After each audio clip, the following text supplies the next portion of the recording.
Ora la parola all'ultima relatrice che ha prenotato l'intervento, l'onorevole Supa. Prego.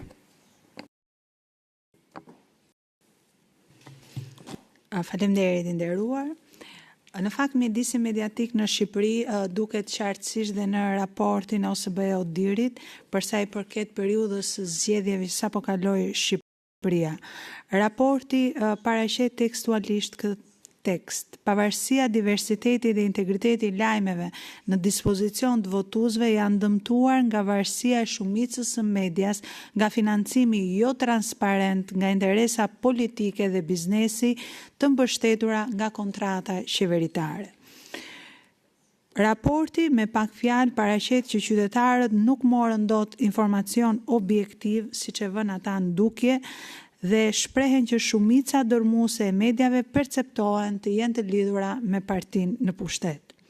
Më 6 mars, Këshilli i Ministrave ndaloi aksesin në platformën TikTok, një ndalim i cili është i papajtueshëm me standardet ndërkombëtare.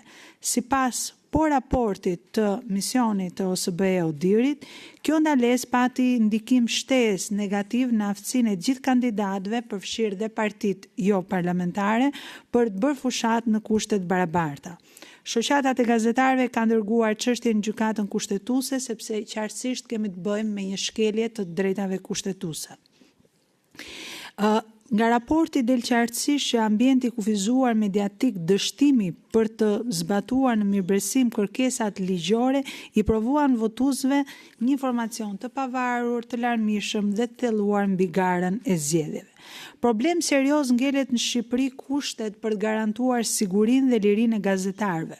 Rrjeti Safe Journalist për Ballkanin Perëndimor ka monitoruar këtë çështje dhe tregon qartësisht që ka një rritje të dhunës ndaj gazetarëve, duke shënuar 45 raste në vitin 2024 dhe 22 raste në 6 mujorin e parë të vitit 2025. Institucionet shtetërore nuk mundsojnë mbarjen e informacionit zyrtar në kohën që parashikon ligji nga gazetarët, duke krijuar shumë probleme me standardin e transparencës dhe llogaridhënies, po edhe të pamundësimit punës gazetarëve.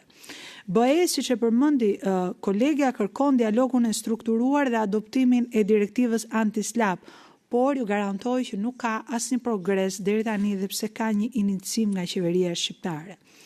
Në një studim të bërë nga SAIDEV, gazetarët përmendën vetë, të pyetur nga ta, një mbrojtje të pamjaftueshëm ligjore në 74% të tyre, ndërhyrje politike në 72% të tyre, mungesën e mbështetjes institucionale brenda redaksive të tyre 62% të tyre, presion ekonomik nga pronarët dhe reklamuesit 59% të tyre, përgjigje dobta institucionale nga forcat e rendit dhe nga gjyqësori 53% të tyre, si dhe kërcënime për sigurinë dhe pavarësinë e tyre.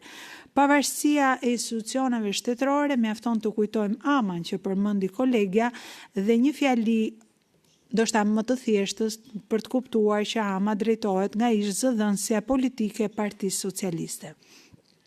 Qartësisht në Shqipëri, si gjatë zgjedhjeve, por edhe në periudha normale, nuk është arritur të krijohet një mjedis i lirë për mediat dhe për gazetarët. Qeveria e ka përdorur dhe e përdor lidhjen me mediat nëpërmjet pronarëve të tyre dhe interesave të tyre ekonomike si një zgjerim të paradhonave qeveritare për propagandën e tyre me qëllime elektorale dhe politike. Shumë faleminderit.